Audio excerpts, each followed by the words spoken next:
سنایا گیا، جن کے بچوں کو پیاسا رلایا گیا، جن کی گردن پہ خنجر چلایا گیا، اس حسین ابن حیدر پہ لاکھوں سلام، میرے حسین تجھے سلام۔ روز عاشور 10 محرم، ایک مرتبہ پھر سے خوش آمدید کہتے ہیں آپ کو نشریات میں۔ ہمارے ساتھ موجود ہیں اسد زیدی صاحب۔ السلام علیکم اسد بھائی۔ وعلیکم السلام۔ اسد بھائی، 8 محرم گزری، 9 محرم گزری، اور اب وہ دن کہ یہ سب کچھ ہوا، روز عاشور، کل شب عاشور تھی، اب ہم نے ذکر کیا، اور جب آج کا ذکر کر رہے تھے کل ہم تب روح تڑپ رہی تھی، تو آج تو وہ دن ہے، آج روز عاشور ہے۔ احوال بتائیے، الفاظ نہیں ہیں انسان کے پاس۔ انا للہ و انا الیہ راجعون، رضا بقضاء و تسلیما لامرہ، عظم اللہ اجورنا و اجورکم بمصابنا بالحسین واجعلنا و ایاکم من الطالبین بثارہ مع ولیہ المہدی من آل محمد علیہ السلام۔ آج اقوام عالم میں جہاں جہاں سید الشہداء کے پرسادار جو 10ویں محرم تک ایام اضحیٰ میں شب و روز مصروف رہے ہیں، اپنے آرام کی پرواہ نہ کرتے ہوئے دنیا میں جو اس وقت وباؤں کے سبب حالات ہیں، ان حالات میں بھی احتیاطی اور حفاظتی اقدامات کو مد نظر رکھتے ہوئے، حفظان صحت کے اصولوں کو مد نظر رکھتے ہوئے بھی انہوں نے عزاداری سید الشہداء کو جاری و ساری رکھا ہے۔ اور آج وہ دن ہے کہ جو غربت حسین کا دن ہے۔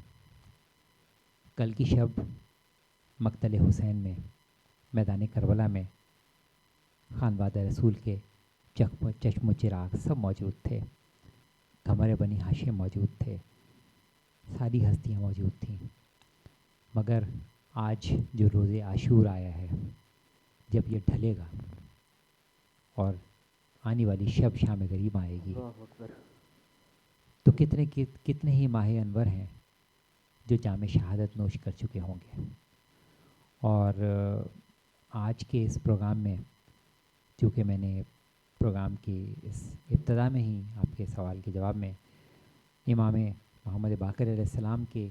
فرمان کی روشنی میں انہی کی سیرت پہ چلتے ہوئے کہ روز عاشورہ جب بھی اہل ایمان ایک دوسرے سے ملاقات کریں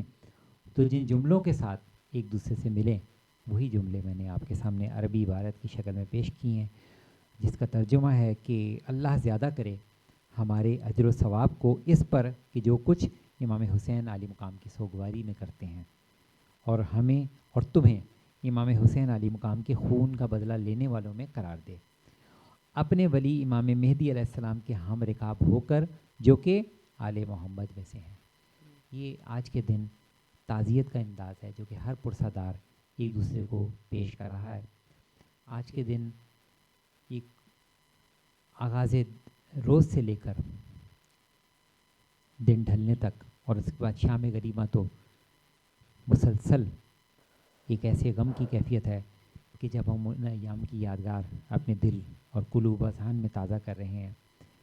اور ایک دوسرے کے ساتھ مل کر جلوس حسینی میں اور اس کے بعد شام غریباں کی مجالس میں جس غم اور گداس کا اظہار کریں گے، وہ یہی ہے کہ ایک دن میں جو گلشن رسالت پہ جو وقت آیا کہ خاندان زہرا پر ایک دن میں کتنی کھیتیاں تھیں جو اجڑ گئیں، اللہ اکبر، کتنی مائیں کہ جن کے بچے آج کے دن پرچم اسلام جو کہ پیغمبر اکرم حضرت محمد مصطفیٰ صلی اللہ علیہ وآلہ وسلم کے نواسے امام حسین علی مقام کی قیادت میں یہ جو فرزندان اسلام، یہ جو راہیان حق، جو پیغام حق لیے ہوئے میدان کربلا میں 2 محرم کو پہنچے، آج روز عاشور یہ ایک تاریخی معرکہ حق و باطل، آج وہ دن ہے جو ایک جانب فرزندان حق ہیں اور دوسری جانب وہ ہیں جو دنیا پرست ہیں، جو دنیا کے بیٹے ہیں۔ مولا متقیان حضرت علی ابن طالب علیہ السلام نے اپنے فرزند امام حسن مجتبیٰ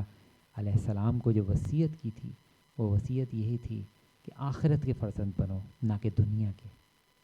امام حسین علیہ مقام اور ان کے ساتھیوں کے مقابل میں جتنے تھے وہ دنیا کے بیٹے تھے, وہ دنیا کے فرزند تھے. ادھر جتنے تھے یہ آخرت کے فرزند تھے,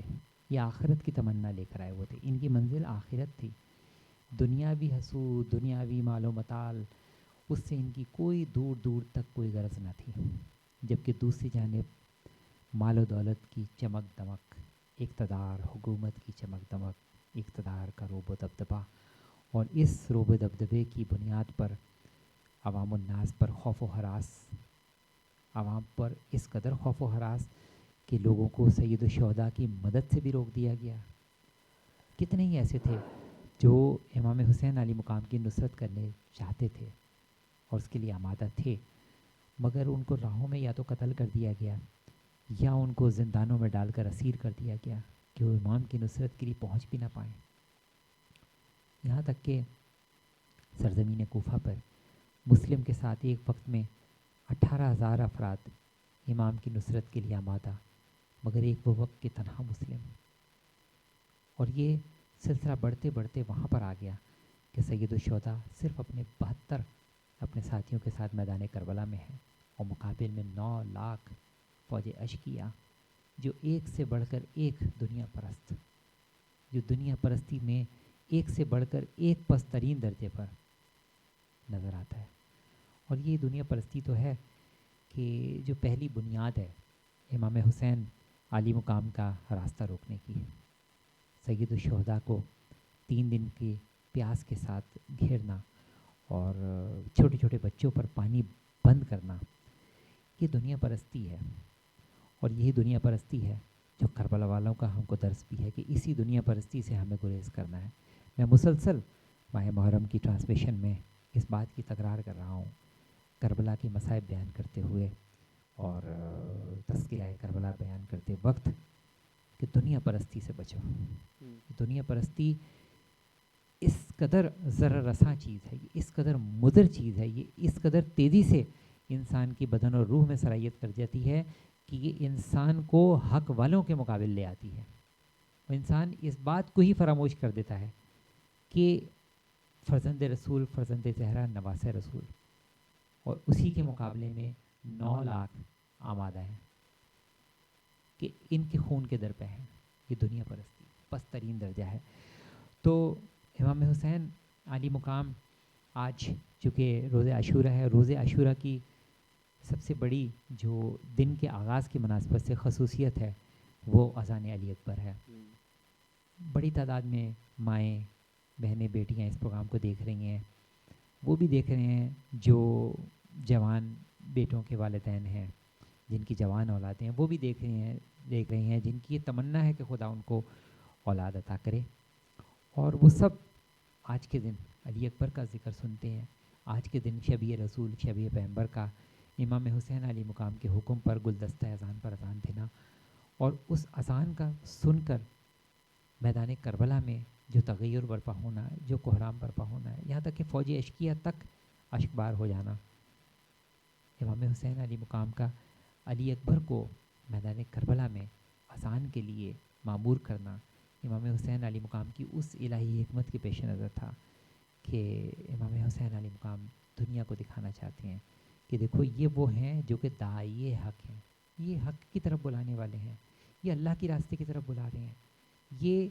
اذان کے ذریعے خدا کی وحدانیت, پیغمبر اسلام کی رسالت کی جانب دعوت دے رہے ہیں, اس کی جانب لوگوں کی توجہ مبذول کر رہے ہیں. یہ حیا علی الفلاح, یہ فلاح کی جانب بلا رہے ہیں,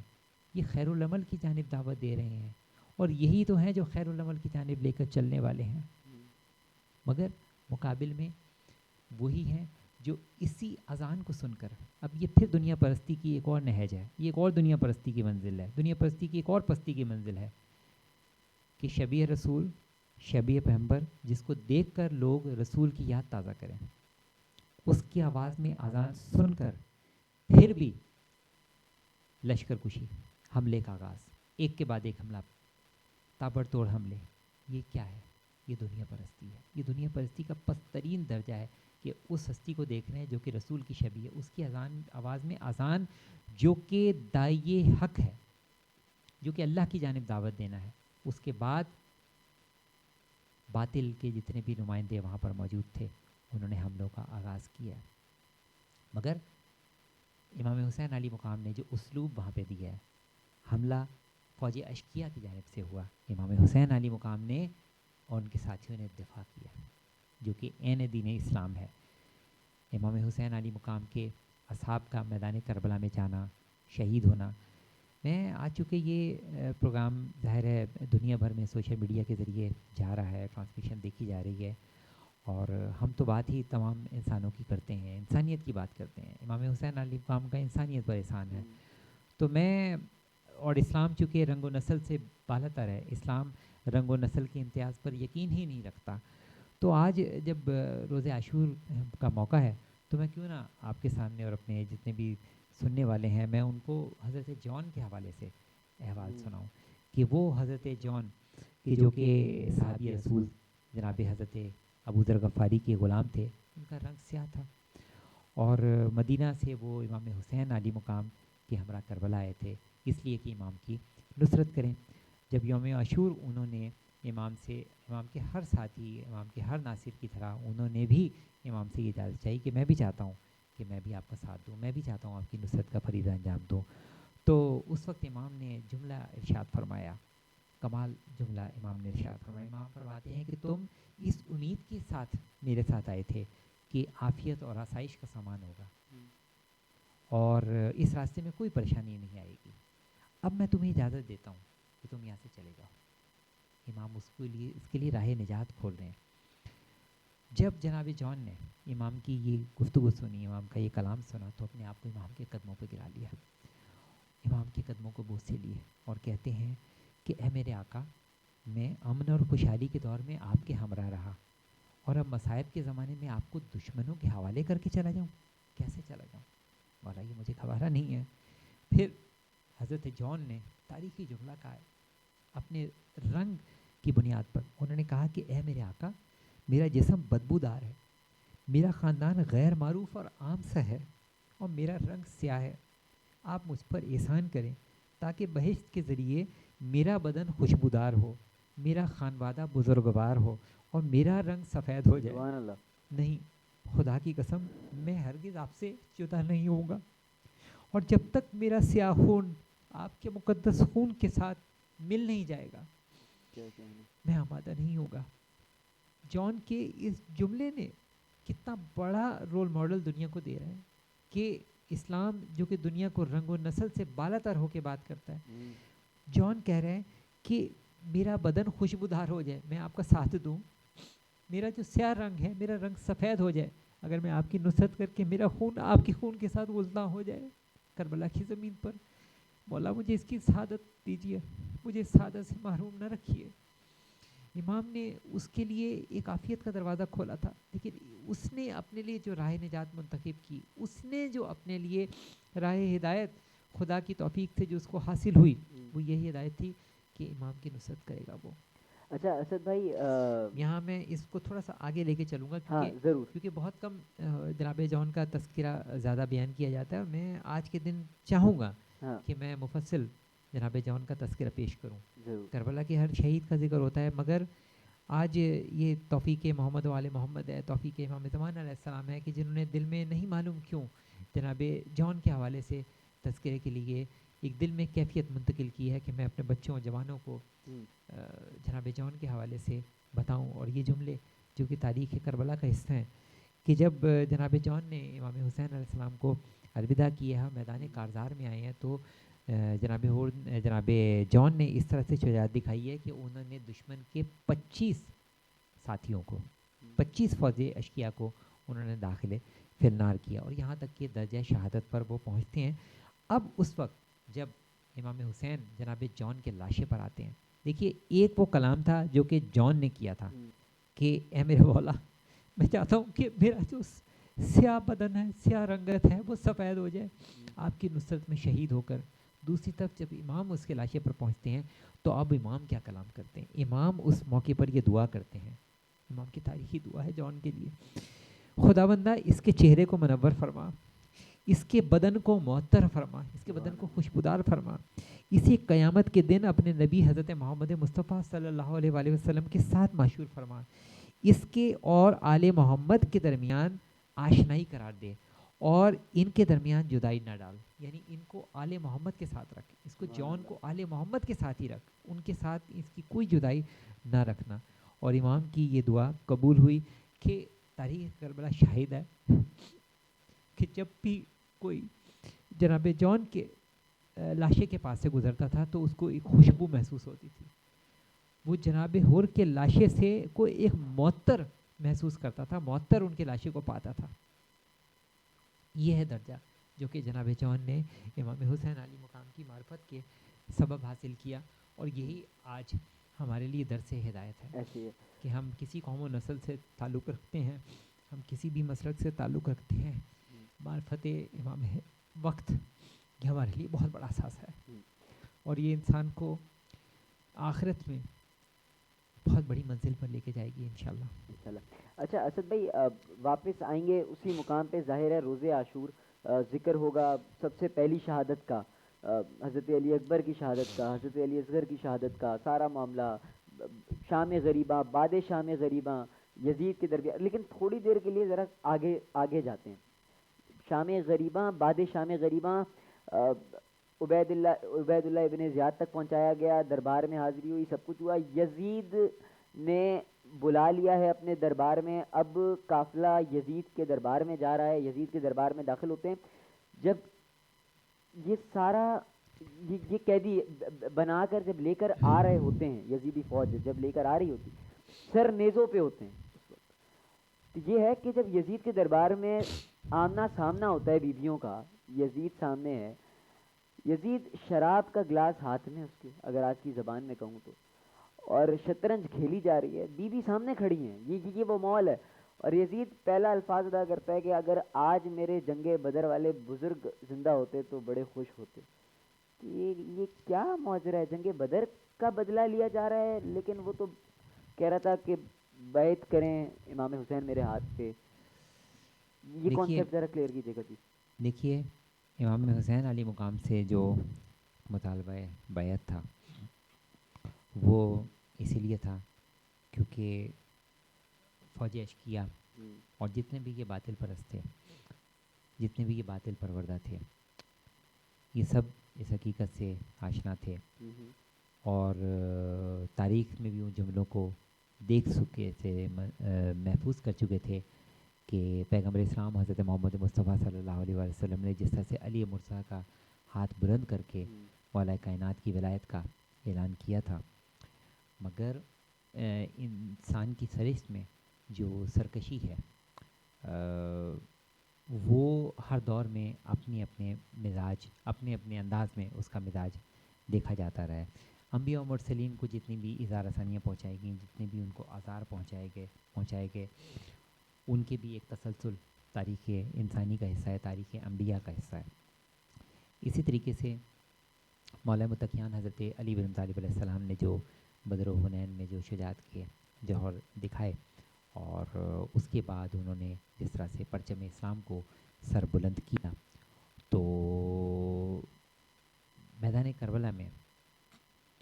جو افراد امام حسین علیہ مقام کے مقابل آئے وہ انہی کی باقیات میں سے تھے اور انہی کے گزشتگان میں سے تھے، اور یزید نے جب اس کا برملا اظہار کیا کہ آج میں نے بدر و حنین کا بدلہ لیا، تو ظاہر ہے وہ تاریخ کو جوڑ رہا تھا اور تاریخ کو اس نے جوڑ کے دکھایا، مگر وہ اس بات کو فراموش کر گیا کہ ان ہستیوں کے لیے خاک و خون میں غلطاں ہو جانا یہ ان کے لیے لقائے اللہ ہے، یہ ان کے لیے اپنے رب سے ملاقات کا ایک بہانہ ہے۔ ایسے اور قتل حسین دراصل میں مرگ یزید ہے، اور وہ تو یہ سمجھے تھے کہ ان ہستیوں کے لاشوں کو گھوڑوں تلے پامال کر دیا گیا، لاشوں کو گھوڑے تلے پامال کر کے، اور پھر ان کو لاشوں کو جو سروں سے علیحدہ کیا گیا، اور پھر سروں کو نیزوں پر آویزاں کیا گیا، اور پھر نیزوں کو کربلا کوفہ شام کی راہوں میں لے جایا گیا، تو اس سے وہ اپنی اسی دنیا پرستی کے جذبے کی تسکین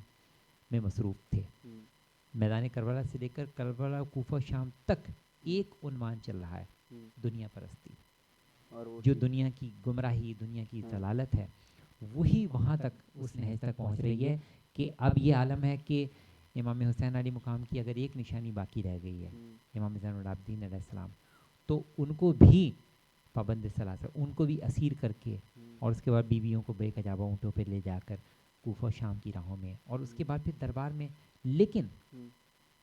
یہ خداوند عالم کی حسن تدبیر ہے، یہ الہی تدبیر ہے کہ خداوند عالم نے امام زین العابدین علیہ السلام کو کربلا کے میدان میں محفوظ رکھا، جناب زینب عالیہ کو، تاکہ کربلا کوفہ شام کی راہوں میں وہ داعی حق کا کردار ادا کر سکیں، اچھا اسد بھائی، وہ پیغام حق کو وہاں پہ برملا کر سکیں. ٹھیک ہے. اچھا اسد بھائی، مختصراً سب سے پہلے تو ذرا سا آتے ہیں کیونکہ ظاہر ہے پھر اگلا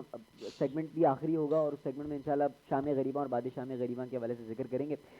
بتائیے گا یہ ایک ایک کر کے مختصراً، ظاہر ہے دامن وقت میں گنجائش بھی اتنی نہیں ہے، ورنہ تو اس کے لیے بات کرتے ہیں، صدیاں بیت جائیں بات ختم نہ ہو. ایک ایک شہادت پر تو نہیں کر پائیں گے ذکر، لیکن کچھ مخصوص جناب علی اکبر، حضرت علی اصغر، اس طریقے سے کچھ شہادتوں کے واقعات کس انداز میں کیا گفتگو کر کے خیموں سے آئے، پھر سوار کرایا امام حسین علیہ السلام نے کس کس انداز سے. اور یہ ایک سب سے بڑی بات ہے کہ امام حسین نے سب کو سوار کرایا اور امام حسین کو سوار کرانے والا کوئی وہاں پہ موجود نہ تھا. بہرحال پھر ان کی بہن نے ان کو سوار کرایا تھا. لیکن بہرحال ایک ایک شہادت ساری کہ کس کس انداز سے مختصراً ذرا بیان کیجیے گا. لیکن جیسے میں نے اصحاب حسینی میں جناب جون کا تذکرہ پیش کیا، صاحب کا ہماری جو گفتگو رہی اس میں جناب حبیب کا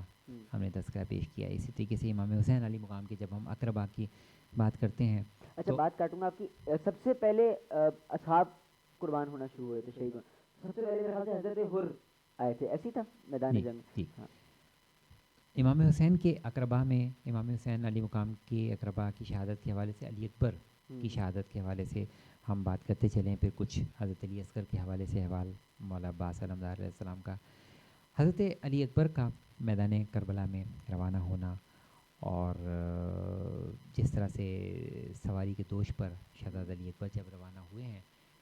تو اس وقت جو بیویوں کا کوہرام اور شور برپا تھا، اور امام حسین علی مقام کا ایک بالکل منفرد انداز میں میدان کربلا میں کسی کو رخصت کرنا، کہ علی اکبر جب اپنے گھوڑے پر سوار ہو کر روانہ ہوئے ہیں تو امام حسین علی مقام ان کے پیچھے پیچھے چلتے آ رہے ہیں. اور جب حضرت علی اکبر نے سوال کیا تو امام حسین نے ان کو یہی جواب دیا کہ کاش اکبر کاش اکبر تو میری جگہ ہوتا اور تو میری اس کیفیت کو محسوس کر سکتا. اور پھر امام حسین علی مقام کا جب علی اکبر میدان کربلا میں پیر پیاس سے بے تاب ہوئے اور کچھ وقت کے لیے امام حسین کے پاس آتے ہیں اور اپنے بابا سے کہتے ہیں کہ مجھے اگر فقط ایک پانی کا گھونٹ مل جائے تو میں اس فوج کا نقشہ بدل کے رکھ دوں، اس جنگ کا نقشہ بدل کے رکھ دوں. تو امام حسین علی مقام نے اس وقت بھی ان کو صبر کی تاکید کی، تحمل کی تاکید کی. اور امام حسین علی مقام نے جب ان کو اپنی زبان مبارک کو کہا کہ میری زبان مبارک کو چوس ہو تاکہ تم میں کچھ طری محسوس ہو، تو جب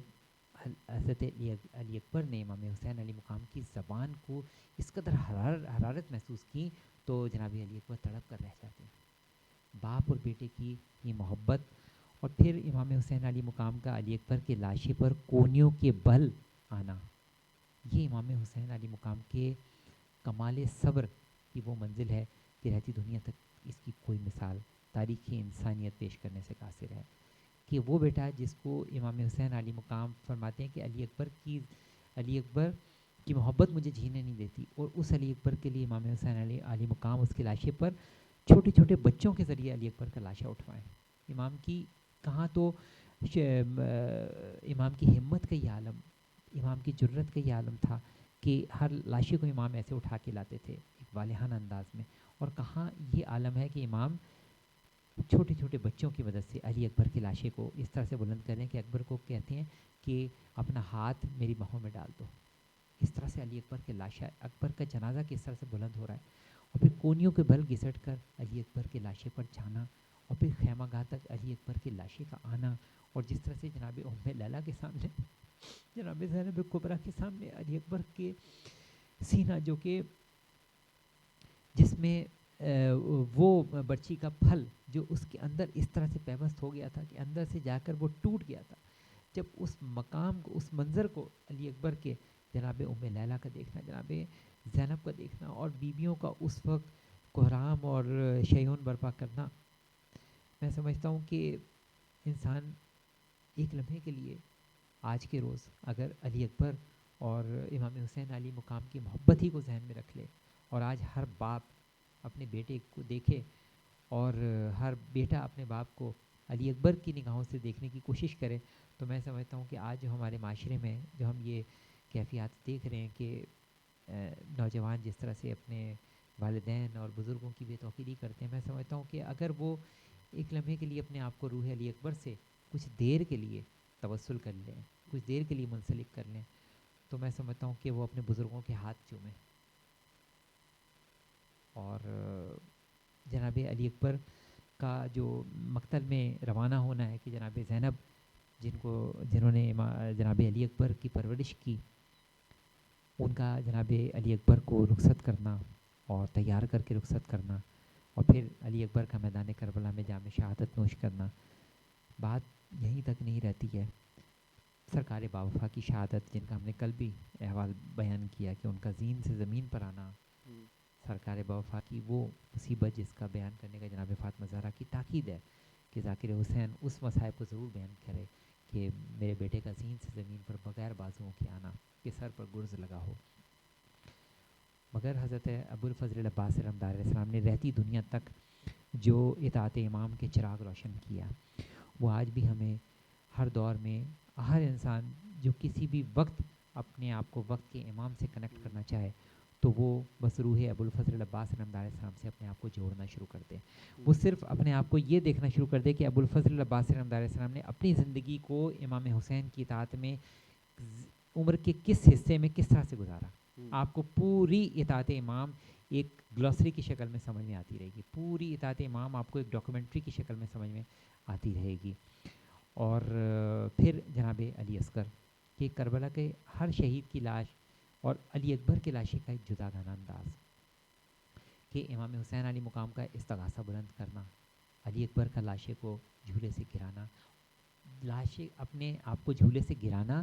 آمادگی ہے نصرت امام کے لیے. علی اکبر کا، علی اکبر کی یہ تحریک، علی اکبر کا یہ عمل امام کی نصرت کے لیے اپنی آمادگی کا اظہار. لبیک یا حسین کی صدا ہے جو کہ علی اکبر نے میدان کربلا میں بلند کی، اور علی اکبر پھر فاتح کربلا کے درجے پر میدان کربلا میں فائز ہونا، کہ علی اکبر نے کربلا کے ہر شہید نے شہید ہونے سے پہلے اپنی شجاعت کے جوہر دکھائے، فوج اشکیا پر اپنے وار کیے. علی اکبر نے ایک وار کیا فوج اشکیا پر، اور وہ اپنے تبسم سے کیا. وہ اپنی معصوم جب ننھی زبان علی اکبر نے اپنی پیاسی زبان کو علی اکبر نے اپنے ہونٹوں پہ پھیرا ہے اور ایک تبسم فرمایا، تو فوج اشکیا پر ایک حملہ کافی تھا علی اکبر کا، اور وہی فاتح کربلا جناب شہزادہ علی اصغر. مگر اس کے بعد وہی شہزادہ علی اصغر، وہی دنیا پرستی، میں بار بار تکرار کر رہا ہوں تاکہ بچوں تک یہ بات منتقل ہوتے رہے، بچے اس بات کو سمجھتے رہیں کہ ظلم کی بنیاد کیا ہے. یہ علی اصغر کو جو تیر سے علی اصغر کے گلے کو چھلنی کیا جا رہا ہے، اور یہ جو علی اصغر کے لاشے کو اس طرح سے کہ زمین، نرم زمین پر جو جس طرح سے نیزوں کو مار کر علی اصغر کے لاشے کو نیزے پر بلند کیا جا رہا ہے، اور پھر اس کے بعد اس پر بھی ظلم کا اکتفا نہیں ہو رہا اور علی اصغر کے لاشے کو سر کو تن سے جدا کیا جا رہا ہے. تو یہ سب دنیا پرستی کی پستیاں ہیں جو ہمیں سمجھنی ہیں، اور اسی دنیا پرستی سے گریز کرنا ہے، کیونکہ یہ جیسے میں نے کہا کہ یہ ایک لمحے میں انسان کے وجود میں سرایت کرتی ہے اور بہت دور تک انسان کو لے کے چلی جاتی ہے. تو جناب علی اصغر کی میدان کربلا میں اس انداز میں، اور پھر فوج اشکیا کے لیے یہ حکم کہ علی اصغر کا سر چاہیے، علی اصغر کے سر کی تلاش ہے، لاشے کی تلاش ہوئی، اس کے بعد علی اصغر کا سر پیش کیا جانا، اور اس سر کو کربلا کوفہ کی شام کی راہوں میں لے کے جائے جانا. اور آپ سوچئے کہ پھر حضرت جناب قاسم کی جو اس قدر کمسنی کے عالم میں کہ ان کے پاؤں بھی رکاب میں نہ پہنچتے تھے، مگر میدان کربلا میں جب جس طریقے سے انہوں نے فوجی اشکیا کے بڑے بڑے پہلوانوں کو جس طرح سے اپنے شجاعت کے جوہر دکھاتے ہوئے جس طرح سے انہوں نے داخل فی النار کیا، تو انہوں نے دکھایا ہے کہ الہی شجاعت کچھ اور ہوا کرتی ہے جو سنہ سال نہیں دیکھا کرتی، جو ظاہری ظاہری قد و قامت نہیں دیکھا کرتی. وہ الہی جذبے ہوا کرتے ہیں کہ 14 سال کے سن میں جناب قاسم ہیں اور فوجی اشقیاء کے بڑے بڑے پہلوانوں کو وہ داخل فی النار کرتے ہیں. مگر یہ ایک وعدہ الہی تھا کہ جس کی انہوں نے اپنے بابا امام حسن مصطفیٰ علیہ السلام کی نمائندگی کرتے ہوئے میدان کربلا میں تکمیل کی. خاندان ابو طالب کی میدان کربلا میں نمائندگی ہے, خاندان جناب عقیل کی میدان کربلا میں نمائندگی ہے. ہر کربلا کے شہید کی شہادت ان کے اسلاف کی قربانیوں کا ایک تسلسل ہے جو کہ میدان کربلا میں وہ پیش کر رہے ہیں. اور پھر آخر میں امام حسین علی مقام کا میدان کربلا میں تنہا رہ جانا. وہ وقت جب امام حسین علی مقام رخصت آخر ہے, بیویوں سے جب امام حسین علی مقام رخصت ہوتے ہیں اور بیویوں میں ایک کوہرام برپا ہے, اور اس وقت امام حسین علی مقام جب میدان کربلا میں فوج اشقیاء کے سامنے جب امام نے آخری وقت پہ بھی اتمام حجت کی, آخری وقت پر بھی ہادی برحق ہونے کا کردار ادا کیا ہے, آخری وقت تک بھی ان کے لیے ہدایت کے سلسلے کو جاری رکھا ہے. مگر اس کے بعد جب امام کا اپنی شجاعت کی جوہر دکھانا کہ 57 برس کی عمر کے امام حسین علی مقام, مگر اس عالم میں کہ فوجی اشقیاء اتنی دور تک بھاگتی نظر آئیں کہ کوفہ کی فصیل سے ٹکراتی نظر آئیں, مگر اس کے بعد میدان کربلا میں وہ صدا گو انا کہ انا للہ و انا الیہ راجعون رضن بقضائے و تسلیما لامرہ. امام کا تلوار کو اپنے نیام میں رکھنا, اور امام بھی جس طریقے سے ابو الفضل العباس رحمۃ علیہ السلام شجاعت کی منزل سے صبر و رضا, صبر و تسلیم کی منزل پر, اب امام حسین علی مقام نے سر کو جھکایا ہوا ہے. اب کہیں سے تیر ہے, کہیں سے بھالے ہیں, کہیں سے نیزے ہیں, کہیں سے تلواریں ہیں, کہیں سے کچھ نہیں ہے, تو جلتی مٹی اور جلتی راکھ ہے جو امام حسین علی مقام پر پھینکی جا رہی ہے. اور پھر وہ وقت کہ جب امام حسین علی مقام زین پر زمین پر. اسد بھائی, جناب علی اصغر کی شہادت وہ بتائیے گا. جناب علی اصغر کی شہادت جیسے میں نے ابھی عرض کیا کہ کربلا کے میدان میں وہ وقت جب امام حسین علی مقام نے استغاثہ بلند کیا کہ کون ہے جو میری مدد نصرت کرے, حل منا سے ینصرنا حل من بغی سے یوگی سنا, تو اس وقت حضرت علی اصغر کا اپنے لاشیں اپنے بدن کو جھولے سے گرانا. اور اس کے بعد امام حسین علی مقام جب علی اصغر کو میدان کربلا میں لے کر آئیں تو اور امام نے یہ کلام کیا فوج اشقیاء سے کہ تمہاری دشمنی مجھ سے ہے, تم میرے خون کے در پہ ہو, تم میرے قتل کرنے کے در پہ ہو. اس معصوم بچے کا کیا قصور ہے؟ کیا عمر تھی؟ 6 ماہ بر 6 ماہ کا بچہ. 6 ماہ یعنی عین حضرت علی اکبر کی عمر میدان کربلا میں 6 ماہ کی تھی. اور اس آپ سوچئے کہ جب کربلا سے مدینے سے جب جناب علی اصغر چلے تھے, راہوں سے جب یہ قافلہ گزرا ہوگا, آپ سوچیں کہ لوگوں نے اس وقت اپنے ذہنوں میں کیا ایک تصور پیدا کیا ہوگا کہ امام حسین تو خود تو جا رہے ہیں, مگر اس کے ساتھ ساتھ یہ چھوٹے چھوٹے بچوں کو اور پھر ششماہے کو لے کے جانے کی کیا وجہ تسمیہ ہے. وہ میدان کربلا میں اس طرح سے ظاہر ہو رہی ہے کہ جس طرح سے میں نے اپنی ایک سابقہ گفتگو میں کہا تھا کہ امام نے سب پرچم تقسیم کیے اور کہا کہ ایک پرچم کا حامل ہے جو کہ ابھی آئے گا, جو کہ حبیب ابن مظاہر تھے. اسی طریقے سے کربلا میں فتح کربلا ایک 6 ماہ کے بچے کو حاصل کرنی تھی. فاتح کربلا کا درجہ صرف ایک 6 ماہ کے بچہ ہے جس نے حاصل کرنی تھی, اور اس فاتح کربلا کے پاس جو اس کا ہتھیار تھا وہ اس کی معصوم مسکراہٹ تھی, وہ اس کا وار تھا جو اس نے فوجی اشقیاء کی جانب کیا ہے. اور اس کے بعد اس کا جواب کہ حسین کے کلام کو قطع کیا جائے, حرملہ کا تیر کو سنبھالنا اور علی اصغر پر اس تیر کا چلانا کہ جو جنگلی جانوروں کو ذبح کرنے کے لیے جو ہتھیار استعمال کیے جاتے تھے اس سے علی اکبر کے اللہ اکبر ننھے معصوم گلے کو نشانہ بنایا جانا, جس کا وزن ہی اس قدر تھا کہ امام کہ وہ تیر علی اصغر کے بدن کے آر پار ہو کر امام کے شانے سے گزرتا چلا گیا. اور اس کے بعد جب امام حسین علی مقام کے ہاتھوں پر علی اصغر کا خون, امام نے اس لہو علی اصغر کو زمین کی جانب پھینکنا چاہا. زمین نے کہا کہ زمین سے آواز آئی کہ مجھ سے نباتات نہیں ہوگے گی, میں بنجر ہو جاؤں گی اگر علی اصغر کا سکون آیا. اور اگر آسمان کی جانب امام ہاتھ اٹھاتے ہیں تو آسمان سے یہ صدا آتی ہے کہ زندگی بھر یہاں سے بارش نہ برسے گی, زندگی بھر یہاں سے بارش کا نزول نہ ہو سکے گا. تو امام نے اپنی اس مظلومیت کا اظہار ایسے کیا کہ اسی خون کو امام نے اپنی چہرے پر مل لیا, اور امام اسی حالت میں انشاءاللہ روز محشر امام داور محشر کے حضور جب امام آئیں گے تو جناب فاطمہ الزہرا سلام اللہ علیہ کا وہ مقدمہ پیش ہوگا کہ جناب محسن اور جناب علی اصغر کے ہمراہ جناب فاطمہ الزہرا سلام اللہ علیہ کا استغاثہ ہوگا اور پھر انتقام الہی جاری ہوگا. اچھا اسد بھائی، جب 6 ماہ کے علی اصغر کو اس کمبخت یزیدی فوج نے نہیں چھوڑا تو یہ حضرت امام سجاد کو چھوڑ دیا تھا انہوں نے، اس کی وجہ بتائیے گا کیا؟ اور یہ سارا کانسیپٹ بھی اس حوالے سے بھی کلیئر کیجیے گا، اور حضرت امام سجاد کے بارے میں بھی ذرا بتائیے گا. دیکھیے امام سجاد کو انہوں نے چھوڑ نہیں دیا بلکہ یہ اللہ کی حکمت کے خدا نے ان کو محفوظ رکھا. یہ تو بے شک 100% ایسے ہی ہے، کیونکہ وہ عالم غشی میں تھے اور اس کیفیت میں تھے کہ امام نے ان کو حکمت کے تحت سرزمین کربلا معلیٰ میں میدان کربلا میں مقتل میں جانے سے امام نے الہی حکمت عملی کے تحت ان کو محفوظ کیا، آنے والے وقت کے لیے تیار کیا. کیونکہ اگر وہ بھی اس وقت میدان کربلا میں روانہ ہو جاتے اور ان کو بھی اس طرح سے شہید کر دیا جاتا تو پھر امامت کا سلسلہ تو وہاں منقطع ہو جاتا، نسل امامت نہ چل پاتی. تو لہٰذا امامت کو باقی رکھنا تھا، کیونکہ حدیث رسول ہے کہ زمین حجت خدا کے بغیر خالی نہیں رہ سکتی. تو سرزمین کربلا پہ امام حسین علی مقام جو کہ وقت کی حجت خدا ہیں، ان کو اگلی حجت خدا کی حفاظت کا اہتمام کرنا تھا. تو فوجی اشقیاء پر اس طرح سے اس وقت غفلت کے پردے پڑ گئے کہ امام زین العابدین علیہ السلام جو کہ غشی کے عالم میں ہیں وہی امام زین العابدین علیہ السلام محفوظ رہے. مگر اس کے بعد ان پر پے در پہ ظلم و ستم کے پہاڑ توڑے گئے